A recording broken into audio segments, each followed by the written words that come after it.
Nehru junction Virat पर्व पत्रिका सार्थक समय न्यूज पोर्टल के कार्यक्रम रूबरू मिलिए अपने रहनुमा से कि इस कड़ी में आज हम रूबरू हैं बैरकपुर लोकसभा के क्षेत्र के सांसद संघर्षशील दमदार शख्सियत अर्जुन सिंह जी से। आज चर्चा का विषय है सत्ता का रक्त चरित्र और पीछे छूटता विकास।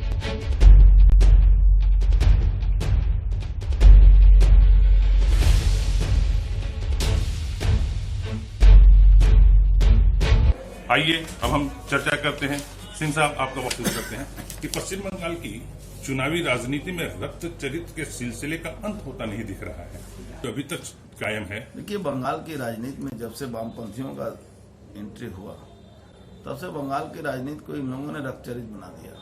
खून हत्या इनके राजनीति का पहला और अंतिम असूल रह गया। 47,000 कांग्रेस के कार्यकर्ता उस समय मारे गए थे। और आज दुर्भाग्य देखिए पश्चिम बंगाल का कि जिस कांग्रेस के कार्यकर्ता मारे गए थे, आज वही कांग्रेस सीपीएम के साथ समझौता करके चुनाव लड़ रही है। कांग्रेस का जो चरित्र जो है किस कदर गिर चुका है कि बंगाल की जनता जो है, हमको लगता है कांग्रेस के नाम पर एक भी वोट कांग्रेस के कोई कार्यकर्ता आज कांग्रेस के साथ नहीं रहेंगे, क्योंकि जहां 47,000 कार्यकर्ता मारे गए वही कांग्रेस आज सत्ता में आने के जो जुगाड़ बैठा रही है उसमें सीपीएम के साथ उसका समझौता हो गया। तो ये अपने आप में बंगाल की राजनीति के लिए एक बहुत अहम मुद्दा है कि क्या वो कांग्रेसी जिनके परिवार के लोग मारे गए थे वो सीपीएम के साथ समझौता करके चुनाव लड़ने वाली कांग्रेस को वोट देंगे। अभी तो यहाँ तक कहा जा रहा है कि कांग्रेस, सीपीएम और तृणमूल भी एक साथ चुनाव लड़ने जा रही है। तो अगर इस तरह का हुआ तो मुझे लगता है कि कांग्रेस, तृणमूल और सीपीएम ये तीनों का सफाया हो जाएगा बंगाल की राजनीति से। तो सत्ता का रक्त चरित्र, दखल का जो रक्त चरित्र का जो सिलसिला है आज टीएमसी वर्सेस भाजपा हो चुका है। देखिए, रक्त चरित्र कारण यही है कि यहाँ के लोगों को हमेशा बरगलाया जाता है। केंद्र सरकार से झगड़ा करेंगे, उन्नयन होगा नहीं, और कहेंगे कि उन्नयन में भागीदारी केंद्र सरकार बन नहीं रही है, और केंद्र सरकार अगर कुछ डेवलपमेंट का फंड देगा उसको यहाँ चोरी होते हैं। यहाँ व्यापक स्तर पर करप्शन है।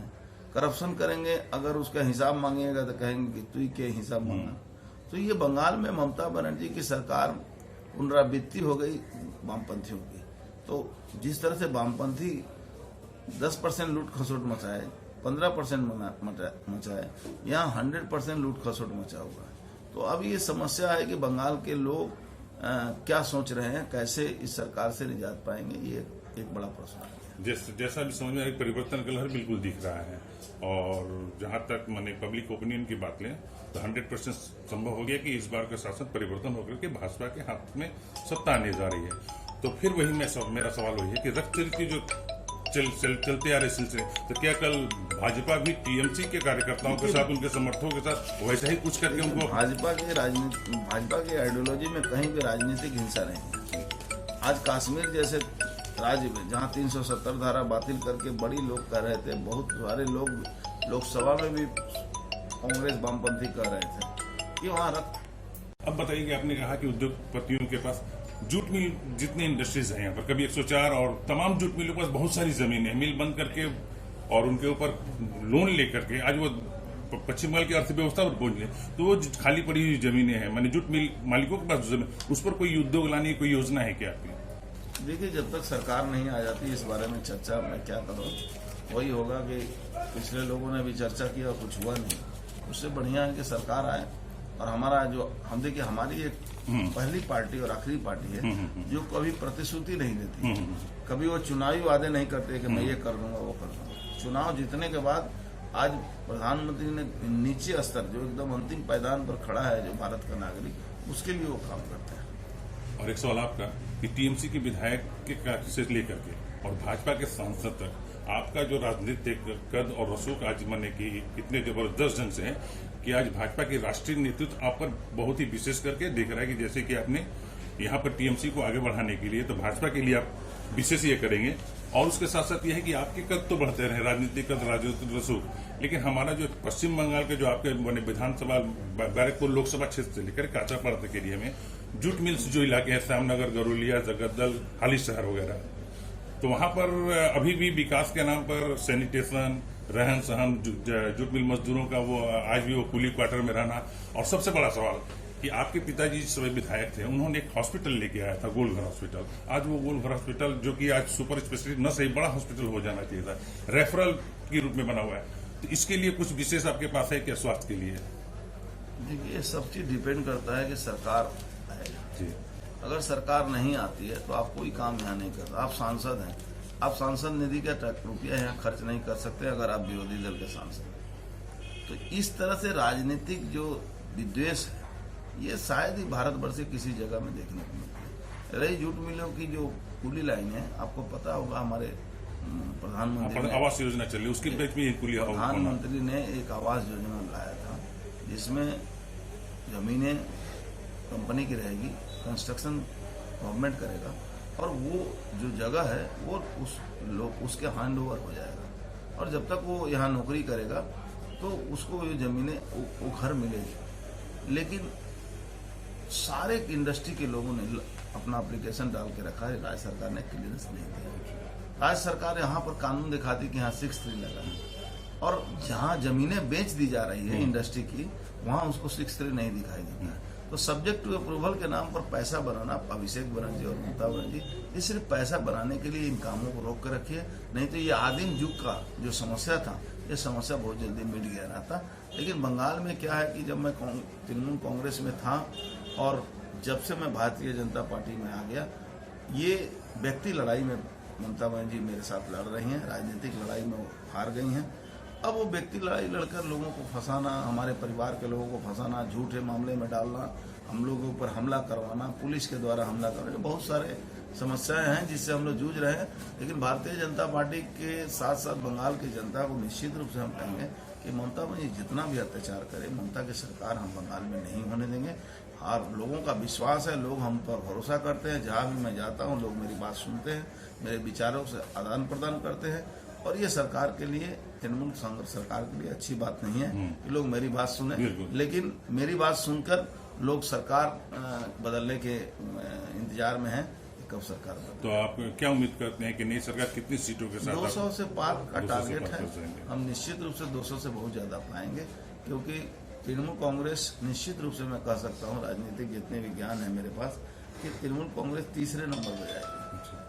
आपके क्षेत्र के विकास के लिए क्या आपके पास परिकल्पना, आप क्या करने जा रहे हैं? देखिए, मैं वही मना कि मैं वादों पर विश्वास नहीं करता। कुछ परिकल्पना मेरे पास बहुत सारे प्रोजेक्ट है। मैंने कहा ना आपके कि प्रधानमंत्री का एक सबसे जीता जागता पूरा शहर का चेहरा चेंज हो जाएगा।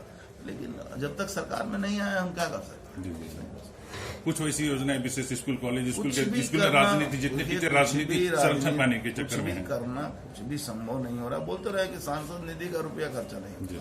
अभी आपने किसान योजना वाली पैसा ममता ने चालू किया, क्या लग रहा है उनका माइलेज उनको मिलना है क्या? माइलेज क्या मिलेगा? ममता बनर्जी बोला तो कि ममता बनर्जी राजनीतिक व्यक्ति नहीं है, वो डेवलपमेंट से मतलब नहीं है, उनको अपना परिवार से डेवलपमेंट से मतलब है, अपना परिवार उनका पैसा वाला हो, इससे मतलब है। बंगाल की जनता क्या कर रही है इससे उनको कोई लेना देना। बहुत बहुत धन्यवाद आपका।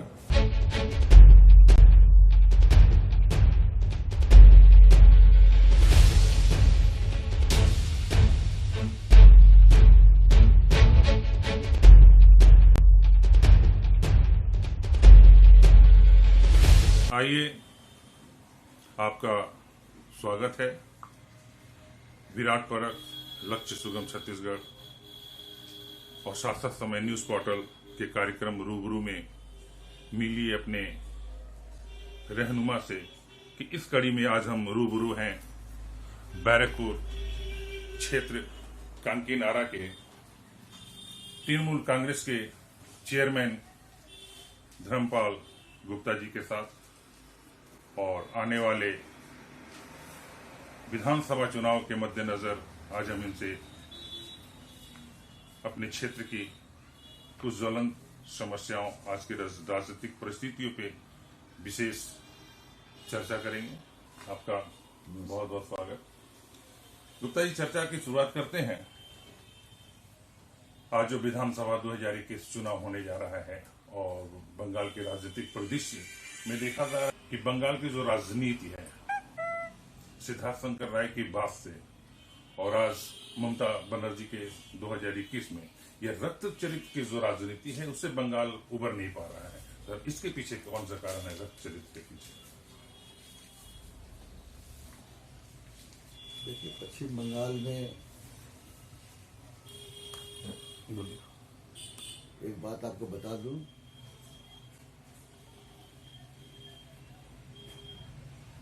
सीपीएम के समय में जो खून दौड़ था 35 वर्ष के शासन में जो हम लोग देखे हैं,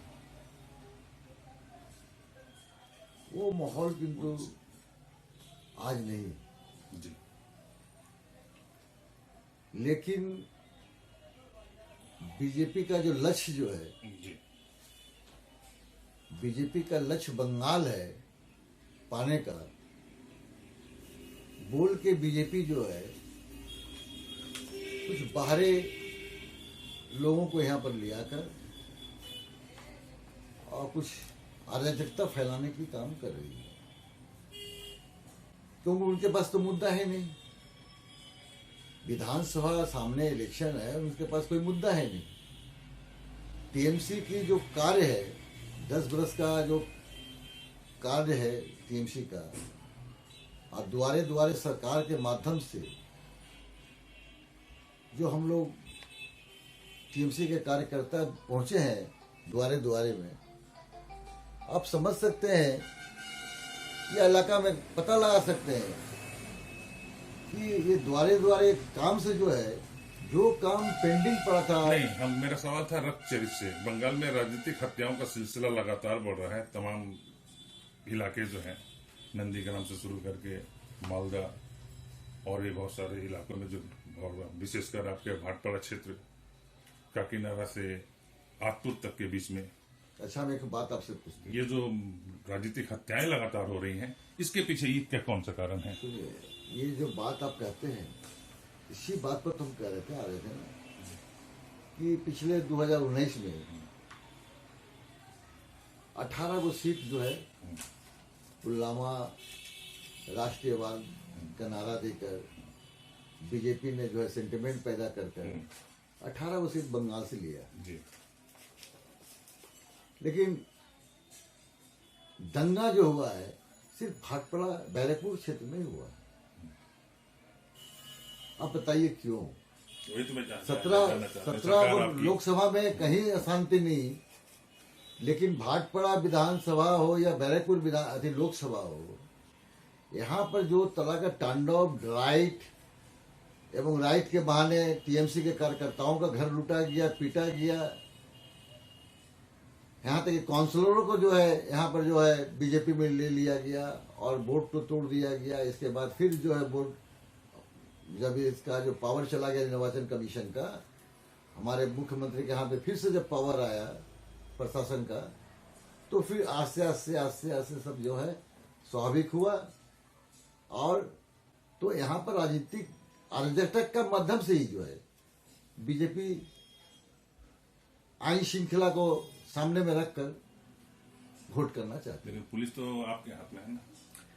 देखिए, पुलिस तो आज हमारे हाथ में है, बोल के कुछ नहीं कर सक रहा है, लेकिन फरवरी के बाद ही तो कहानी उनके हाथ में चला जाएगा। अभी फिलहाल जो कुछ हत्या और कुछ बम्पिंग भी बहुत ज्यादा रही, आपके पास पुलिस है, बीजेपी कह रही है कि आपकी जो पुलिस है, दीदी की पुलिस कह रही है, और कह रही है कि वो बीजेपी कार्यकर्ताओं को भी डराने धमकाने को पूरी दहशत के माहौल में ला खड़ा किया गया है। देखिए, हम तो आपको बता देते हैं ना कि हम बंगाल की बात से पहले अपने भाटपाड़ा की बात करें। जी। बाहर से लोगों को लिया के जो है यहाँ पर जो है बमबाजी हुआ, 5 हत्याएं हुई। यहाँ पर जो है हमारा भी घर जो है 4 गाड़ी जला दिया गया, ईट पत्थर मार गया नया घर में। ये घर में जो है लगातार बम्बिंग पूरे इलाका में होता रहा, घर वाली सभी को लूट लिया गया। इस दहशत के माहौल का फायदा किसको मिलेगा? तो दहशत का माहौल का फायदा जो ये चाहते थे अर्जुन सिंह जैसे दहशत के माहौल करके ही किंतु आज नेता बने। अच्छा। पर मर्डर, विकास का मर्डर से लेके पर मर्डर आप जानते ही हैं, सब इलाका के आदमी है हुआ। अर्जुन सिंह यहाँ दहशत जमाया, तो वो सोचते थे कि दहशत के माध्यम से जो है ये मौका में जो है निर्वाचन कमीशन के अंडर में जो है अभी प्रशासन है, इसके बहाने जो है जितना करना है कर लें। लेकिन हुआ क्या, ममता बनर्जी सरकार आने के बाद ममता बनर्जी के हाथ में जब फिर से जो है सरकार पावर आ गया पुलिस का, आज टोटल माहौल तो ठीक हुआ। अब देखिए छूट-फूट घटना हो सकता है, आप कोई आत्महत्या करता है, फांसी लगाता है, उसको बीजेपी वहां पर जाके हाईलाइट कर देता है कि वो हमारा आदमी था, हमारा ही था, कौन मार के झुला दिया, टीएमसी वाला लोग मार के झुला दिया। अब इसको क्या जवाब होगा, पुलिस उसकी तदंत करती है, लेकिन इसके आगे तो मीडिया के सामने बहुत कुछ बोल दिया जाता है, इसके आगे तो मीडिया के सामने बहुत कुछ बोल दिया जाता है। तो ये सारी समस्या है। हम आपको छोटी सी बात कह देते हैं कि 2021 जो है ममता बनर्जी फिर सरकार बना रही है। बीजेपी जितना षड्यंत्र कर ले, जितनी ही पावर लगा ले, कुछ लाभ होने वाला नहीं है। चलिए ठीक है, आपकी कह रहे हैं कि ममता की सरकार फिर से वापसी करेगी। तो आपकी राजनीतिक कैरियर की अगर हम बात करें तो आपने कांग्रेस से लेके टीएमसी तक, बीच में कुछ बीजेपी से या प्रभावित थे, तो दीदी के 10 साल को ले लें और इससे विगत जो 35 साल वामपंथियों का शासन रहा, तो बंगाल की दुर्दशा बदहाली के नाम को आगे करके विकास के नाम पर ममता दीदी चुन के आई। बंगाल के लोगों ने दीदी पे भरोसा किया।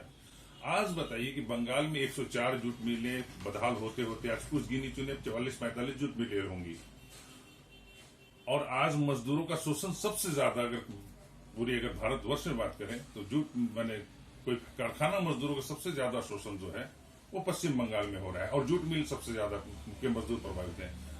तो इस शोषण को रोकने के आपके माने कि अगर ममता दीदी की बात करें तो उन्होंने क्या प्रयास किया? देखिए, जूट मिल जो है केंद्र सरकार के अंडर में पड़ता है।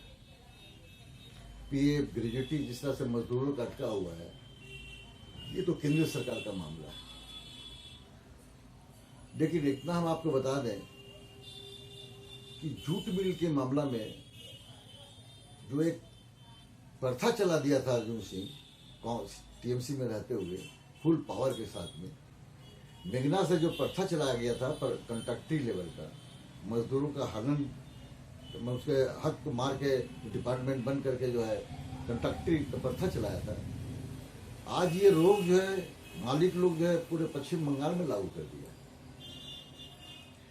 और बाहर के बात तो हम छोड़ दें, हम भाटपाड़ा में जितने भी लोग हैं, भाटपाड़ा में जितने भी लोग इस कार्य में कार्यरत हैं, अर्जुन सिंह के खास लोग कार्यरत हैं।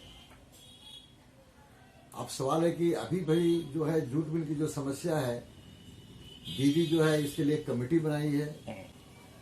दीदी हमारा मुख्यमंत्री जो है कोशिश कर रही है कि इस बीच से मजदूरों को हम लोग किस तरह से निकालें, किस तरह से राहत दिलवाएं। लेकिन जब तक अर्जुन सिंह था तो ये बात नहीं सोची थी, लेकिन आज अर्जुन सिंह चला जाने के बाद में उनको फ्री हैंड काम करने का मौका मिला है। अब एक कुछ दिन ही हुआ है, फिर भी जूट मिल को हम लोग बंद होने नहीं दे रहे हैं। रिलायंस जूट मिल भी देखिए बंद, जो भी जूट मिल बंद होता है हम लोग संग संग एक्शन लेते हैं। जैसे मिल पहले चालू करो, अब एक तो जूट मिल का मजदूरों का बात है, हमको लगता है कि अभी तो करने का माहौल वैसा नहीं है, बचाने का माहौल है, तो बचाया जा रहा है। जब करने का माहौल आएगा फिर 2021 के बाद, तो स्वाभाविक है कि जूट मिल के मजदूरों के लिए जो है हम लोग बहुत ज्यादा जो है प्रयासरत रहेंगे। विशेषकर हम बोलते हैं आपको कि हम भी ट्रेड यूनियन से जुट हो गए हैं। उसी से सवाल जुड़ा हुआ सवाल था तो कि आपकी पहचान जो रही है राजनीतिक कैरियर, राजनीतिक जो बैकग्राउंड कांकेर जूट मिल और भाटपाड़ा क्षेत्र में एक मजदूर नेता के रूप में आप उभर करके सामने आए, लोगों आप पे भरोसा किया, तो क्या वजह है कि आप इतनी लंबी पारी में आपकी कैरियर के मुताबिक मजदूरों को जिस स्थिति है कूली क्वार्टर का, आज देश में प्रधानमंत्री आवास योजना, हर देश में झुग्गी झोपड़ी सड़क के रहने वाले लोगों को बसा करके प्रधानमंत्री आवास योजना की तरह मकान, और आपके मजदूर ब्रिटिश कालीन समय से लेके आज भी कूली क्वार्टर में रहने के लिए एक एक दरबानुमा कूली क्वार्टर होते हैं जिसमें 4-4, 5-5, और आज भी शौचालय के लिए उनको सामूहिक शौचालय और स्नान घर सामूहिक है, और कोरोना काल भी चल रहा है। तो मजदूरों की जो ये दयनीय स्थिति है, इसके पीछे कारण क्या है और इनका उद्धार कैसे हो सकता है, जबकि पूरी 10 साल शासन में ममता दीदी ने को बहुत कुछ किया जाना चाहिए था लेकिन इधर ध्यान नहीं रहा, तो इसके पीछे क्या कदम हो सकता है और कैसे सुधार हमारे किया जा सकता है? क्षेत्र में जूट मिल जो है ज्यादा है, ठीक है नहीं, मैं उनके रहवास की ना, बात ना, कर रहा हूँ। और ये जो समस्या आप बोल रहे हैं, तो हम शुरू से ही अपने राजनीतिक जीवन में ये वामफ्रंट के समय भी समस्या उठाए। इसके बाद एक कमेटी भी बनी, पूरा जूट मिल में जो है शौचालय का इंक्वायरी भी करवाए, सब कुछ किए। इसके बाद में बात बनी नहीं। इसके बाद में केंद्र सरकार का बहुत प्रकार का प्रकल्प आया, अर्जुन सिंह को बोला गया, वो आज वहाँ पर 2021 से विधायक थे, म्यूनसिपैलिटी का 2010 के बाद चेयरमैन बने। लेकिन कभी भी इस तरह का जो तकलीफ मजदूरों का है, जो माने एक जानवर की तरह सब यहाँ जीते हैं, लेकिन कभी भी जो है आज इस जो है समस्या पर स्थानीय प्रशासन हो या अर्जुन सिंह हो, जिसका बाहुबली बहुत पावर था ममता बनर्जी के पास में, लेकिन कभी इस पर ध्यान नहीं तो दिया। मैंने मान रहे कि ममता बनर्जी की भी कहीं ना कहीं कमजोरी है, तो कमजोरी आज की दुर्दशा मतलब सोचने कमजोरी, की अच्छा हम प्रतिनिधि है तो सरकार चलाती है ममता बनर्जी जरूर, लेकिन हम जब प्रपोजल देंगे, हम जब बात कहेंगे, समस्या लेके जाएंगे, तब ना विचार कि करेंगे। मजदूरों के जो दयनीय स्थिति है, रहन सहन का, तो आशा उसके करते लिए हैं क्या करेंगे आप? अगर इसके लिए सरकार आपको पुनः चुनती बता रहती है। सुने, इसके लिए हम बता देते हैं 2021 के बाद में प्रथम काम जो होगा, बहुत डेवलपमेंट दीदी ने कर दिया है। हमारे मुख्यमंत्री ने गली गली, रास्ता घाट, भाटपड़ा, पोरसवाग से अभी जो हम लोग काम कर रहे हैं, सारा रास्ता घाट, सीवरेज वगैरह सब कुछ टेंडर हो रहा है। आशा करते हैं कि हमारा पहला कदम होगा 2021 के बाद। ये जो है मजदूर क्वार्टर एवं उसकी बाथरूम का व्यवस्था हम लोग जरूर चेंज करेंगे। ये प्रथम जो है हम लोग का ये जो है कर्मसूची रहेगा, काम रहेगा। इससे जुड़ा एक सवाल है कि सिंगूर नंदीग्राम टाटा नैनो का अंतिम जो यहाँ से विस्थापन हुआ और बंगाल उद्योगपतियों के मैंने वामपंथी काल से शुरू हुआ विस्थापन, यहाँ की यूनियन, ट्रेड यूनियनियों के वजह से तमाम उद्योगपति यहाँ से भग गए। जबकि एक जमाने में बंगाल में जितनी भी बड़ी कंपनियां थी, सबके ऑफिस हुआ करते थे, सबकी फैक्ट्रियां थी। आज एक भी फैक्ट्री नहीं है। कोई मजदूर बंगाल में इन्वेस्ट करने से डर रहा है नंदीग्राम के बाद से, मैंने टाटा नैनो को वापसी के बाद से। तो क्या फिर वो माहौल बनेगा कि यहाँ के उद्योग की फिर से उन्नति हो सके? उसके लिए क्या उद्योग नीति होनी चाहिए? जो देखिए 2021 के बाद आज एक इशू हुआ था नंदीग्राम, टाटा को यहाँ से जाना पड़ा, गलत तरीके से जो है किसानों का जमीन जो है लिया गया था। ये लड़ाई करने के बाद में हो सकता है कि टाटा को यहाँ से जाना पड़ा, लेकिन आपको हम बात बता देते हैं, दीदी के सामने में ये सबसे बड़ा समस्या है शिल्प। कि अगर शिल्प नहीं होगा तो बेकारी दूर नहीं होगा, सरकारी नौकरियां कितना होगा। तो दीदी के सामने में एक समस्या है, इसीलिए दीदी ने जो है कहीं भी यूनियनबाजी, किसी भी मिल में जो है यूनियनबाजी को जो है कमजोर किया है, उसकी ताकत को कमजोर किया है कि बात बात पर मिल बंद करना, छोटे छोटे बात पर मिल बंद करना, इस चीज को दीदी ने अपने शासन काल में जो है कमाया है। अब आने वाला दिन में हम जरूर आशा रखते हैं कि 2021 जो है जितने मिल फैक्ट्रियां बंद पड़ी हुई है, या तो वहां पर कोई विकल्प कारखाना बनेगा, बेरोजगारी का व्यवस्था दूर होगा, और शिल्पपति लोग जो है आने वाला दिन में बंगाल को ही पसंद करेंगे। अभी इस चीज से जुड़ा हुआ है कि बंगाल में जूट मिलों के पास उद्योग के नाम पर बहुत सारी जमीनें एक्वायर करके पड़ा हुआ, उस पर कोई काम नहीं हो रहा, जूट मिलें सब बंद, प्राय बंद हो चुकी है, बहुत सारे कारखाने। उन जमीनों पर नए उद्योग स्थापित करने के लिए क्या व्यवस्था होनी चाहिए? देखिए आज हमारे पास में अंततः हम अपने सब डिवीजन की बात करते हैं, बहुत बड़ी बड़ी कारखाना जैसे था आज वो बंद पड़ा है, या मशीनरी सब साफ हो गया है, जमीन किंतु पड़ा हुआ है। हम लोग भी प्रपोजल दीदी को ये सब जो है देंगे, और आशा करेंगे कि दीदी भी शिल्पपतियों से बहुत तरह का अच्छा माहौल बना ली है। आशा करते हैं कि आगामी दिन जो है पश्चिम बंगाल में शिल्पपति जो है शिल्प लगाने के लिए कोशिश करेंगे, इसलिए कि आज माहौल जो है श्रमिक का जो माहौल वामफ्रंट के समय में जो था वो किंतु चरित्र चेंज हुआ है। तो थोड़ा समय दीजिए, वो भी जो बिगड़ा हुआ था 35 बरस का उसको सुधारने में तो समय लगेगा ना। इसके बाद अर्थ का अवस्था इतना लोन लगभग 2 लाख करोड़ लोन देकर सरकार को दिया वामफ्रंट ने। इस बीच में जो है दीदी को काम करना पड़ रहा है, इसके बाद जो है केंद्र सरकार से संघर्ष करना पड़ रहा है। सारी परिस्थिति में भी इतना काम हो रहा है, 5 लाख रुपया का काम जो बीमा जो प्रत्येक व्यक्ति, तो ये कम बड़ी बात नहीं है। तो इसलिए बोलते हैं कि 2021 के बाद में दीदी का रुख किंतु शिल्प की तरफ जाएगा, क्योंकि जानती है कि अगर हम बच्चों का रोजगार नहीं देंगे, नौजवानों को रोजगार नहीं देंगे, तो पश्चिम बंगाल हमारा बहुत पिछड़ जाएगा। तो थोड़ी बात करते हैं शिक्षा से लेकर के, और आपके भी राजनीतिक कैरियर में आप स्कूल में सेक्रेटरी रह चुके हैं, आज भी आपके परिवार से 2 लोग 2 स्कूलों में सेक्रेटरी ग्रुप में हैं। तो आज हम स्कूलों की स्थिति माने कि कम से कम हिंदी भाषी भाटपाड़ा से माने कचरापाड़ा शुरू करके आप बैरकपुर की बात कर रहे हैं, अपनी लोकेलिटी की बात करें, कांकीनारा, गरुलिया, सामनगर, हाली शहर, इन तमाम स्कूलों जितनी स्कूलें हैं यहाँ के, मैं जहां तक अनुभव कर पा रहा हूँ कि यहाँ के जो टीचर हैं, जो शिक्षक हैं, वो राजनीतिक संरक्षण पाने के लिए ज्यादा बेचैन है बनिस्बत पढ़ाने के। तो टीचरों के अंदर जो राजनीतिक संरक्षण पाने की जो स्थिति पनप गई है, तो और फिर शिक्षा की स्थिति कैसे सुधरेगी? देखिए, आपने हर स्कूल में राजनीतिकरण आपसे मेरा संपर्क बहुत पुराना है। आपने हिमाचल गुरुआ का भी हम सेक्रेटरी रह चुके हैं, पढ़ाई लिखाई कितना डेवलपमेंट किए हैं। आज काकीनाडा हाई स्कूल तो बुनियाद से स्कूल बनाए हैं, आप देखें ही। बच्चे सब जो है गार्जियन काकीनाडा स्कूल में ही देने चाहते थे। हमारे नहीं रहने के बाद आज स्कूल का जो पूरे हमारे ऐसी अवस्था हो गया है कि आप समझ सकते हैं कि म्याद शेष हो जाने के बाद कमेटी का, अर्जुन सिंह के जमाने का जो कमेटी है उसका म्याद शेष होने के बाद जो है हमारे ही लोगों को धर कर जो है अपने मन वाले कमेटी जो है लाना चाहते थे। नहीं, कमेटी बात है, टीचरों में जो राजनीति घुस गई, इसीलिए तो बोलते हैं ना, टीचर लोग को आज 70,000 80,000 रुपया तनख्वाह है। लेकिन आप स्कूल में जाके देखिएगा, ऐसा कर रहे तो हम आपको इतना वादा करते हैं कि हम स्कूल से तो बहुत बरसों से कट गए थे।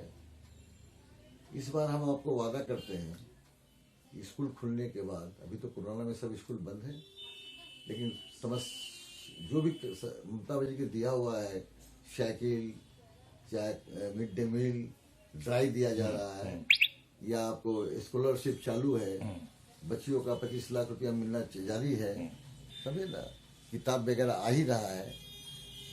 तो हो सकता है कि स्कूल कब खुले, तो खुलने के बाद आप फिर एक बार स्कूल में 1 महीना के बाद, मगर 1 महीने के बाद विजिट कर लीजिएगा कि आज पढ़ाई लिखा में स्कूल के बच्चों के विकास हो रहा है कि नहीं हो रहा है, आप देख लीजिएगा। एक और सवाल, स्वास्थ्य की बात करें, भाटपाड़ा, जगद्दल, आतूर, श्यामनगर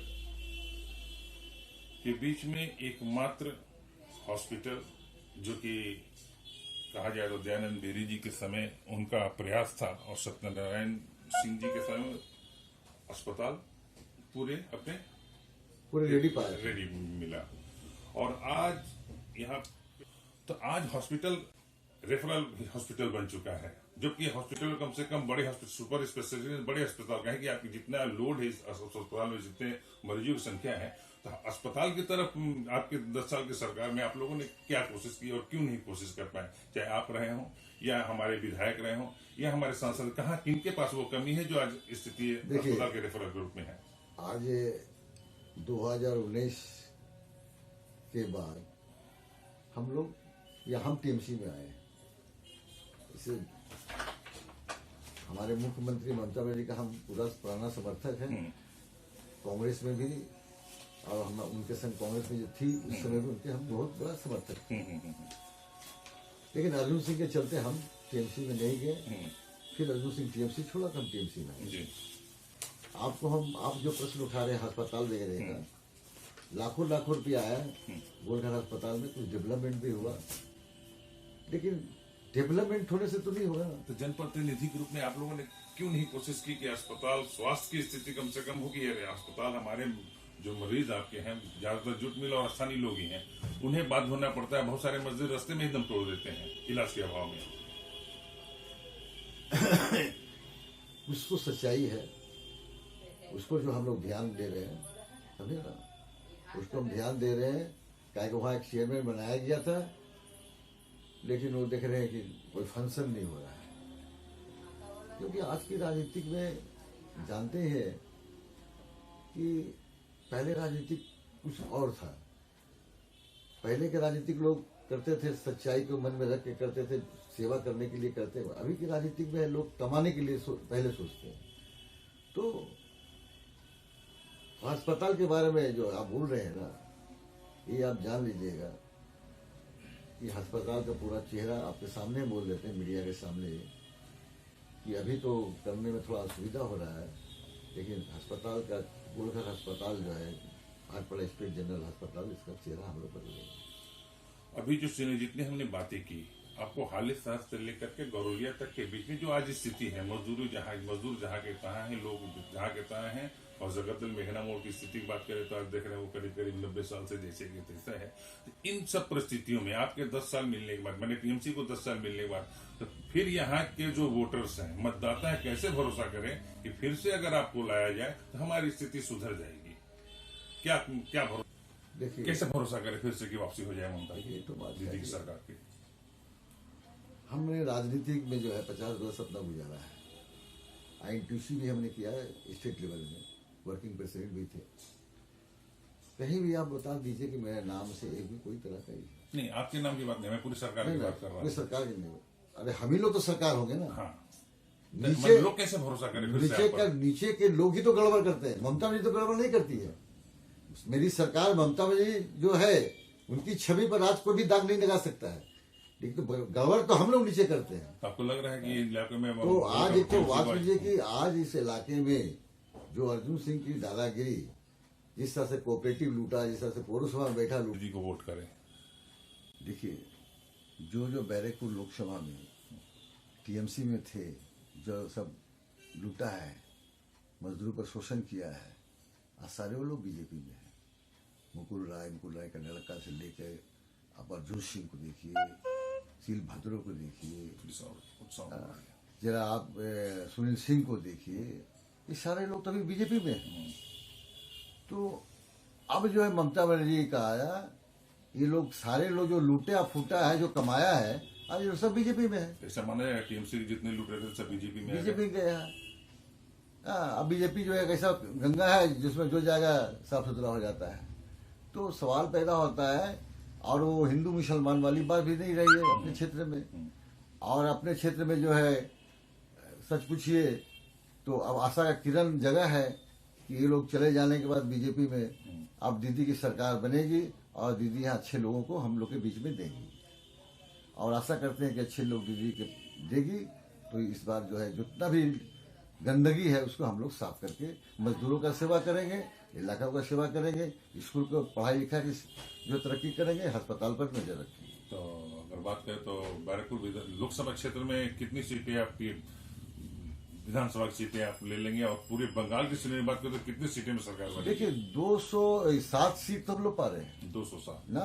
अच्छा, सब बैरकपुर लोकसभा 7। अच्छा, आप दूसरी बात क्या चाहिए कि बंगाल में जो है हम लोग लगभग 200 सीट जो है रिटर्न हो रहा है। ये हम नहीं बोले, समीक्षा बोल रहा है, बात समझिए ना। तो दीदी की सरकार पुनः आ रही है, ये मान के ही चलना होगा। बीजेपी कुछ संख्या सीट हो सकता बढ़े, लेकिन दीदी की सरकार कन्फर्म में आ रही है। तो अंतिम समय जाते जाते आप अपने मतदाताओं से कुछ अपील करना चाह रहे हैं कि कैसे भरोसा करें?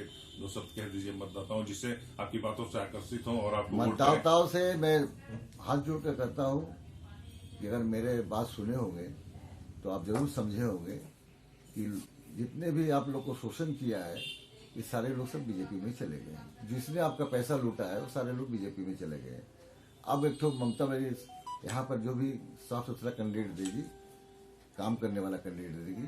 अब आशा है अगर आप लोग वोट दीजिएगा तो आने वाला दिन आपके साथ धोखा नहीं होगा। आप एक बार विधानसभा कैंडिडेट रह चुके हैं, इस बार उम्मीद करेंगे कि टिकट आपको भी टीएमसी से देखिए जगदल भाटपाड़ा क्षेत्र में? ये तो दीदी का बात है, ये तो हमारे मुख्यमंत्री का बात है, इस पर हम कोई कमेंट्स नहीं करेंगे। फिर भी आप एक बार कैंडिडेट रह चुके हैं हाँ। विधानसभा कैंडिडेट। मेरा जो कैंडिडेट रह चुके हैं जरा मेरा सिर्फ पब्लिक का वोट हमको मिला है। आप लोग तो लोकल का आदमी है, जानते थे सारे लोग जो है बिक्री हो गया हमको हराने के लिए, लेकिन पब्लिक इतना वोट दिया कि काउंटिंग में हमको जबरदस्ती हराना पड़ा। ये तो मालूम है आपको कि फर्स्ट दिन काउंटिंग बंद करके विद्युत गोली भाग आया, इसके बाद दूसरे दिन सब सेट चेंज करके इसके बाद जो है काउंटिंग हुआ और काउंटिंग होने के बाद में 2000 वोट से हराया, जबकि 7 गो बक्सा चेंज हुआ था, क्योंकि चीफ मिनिस्टर का ज्योति बसु का ऑर्डर था कि जिस हाल में भी हो इस सीट हमको चाहिए।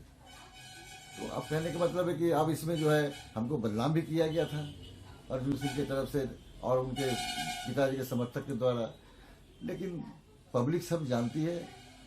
आज जो सारे लोग नहीं है, हमने कसम खाया था लोगों के बीच में कि ऐसा कोई गलती हम अगर किए होंगे तो 2 बच्चा है, मेरे बीवी है, भगवान उसको उठा ले, और नहीं जो है ये जो गलत बदनाम हमको करा मेरी छवि बिगाड़ने के लिए, उसको भगवान सोचे। आज कोई नहीं है, आज कोई नहीं है, अब 2-3 आदमी रह गया है, उसका भी इंतजाम हो जाएगा। चलिए बहुत बहुत धन्यवाद आपका।